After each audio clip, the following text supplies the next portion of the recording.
ఒకరోజు దేవుడు మట్టితో మనుషుల్ని చేస్తున్నాడు. తడిసిన నల్ల మట్టితో అన్ని బంధాల మనుషుల్ని చేసి ఎండలో ఆరబెట్టాడు. ఆ మనుషుల ఆలనా పాలన చూసుకోవడానికి అదే మట్టితో ఒక అమ్మను తయారు చేసి ఎండలో ఆరబెట్టాడు. మట్టి మొత్తం కరిగిపోయింది. అదే మట్టితో మళ్ళీ చేసి నీడలో ఆరబెట్టాడు. మళ్ళీ కరిగిపోయింది.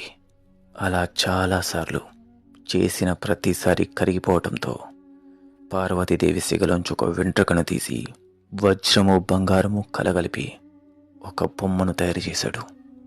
తనకు అమ్మ అని పేరు పెట్టి ప్రాణం పోశాడు.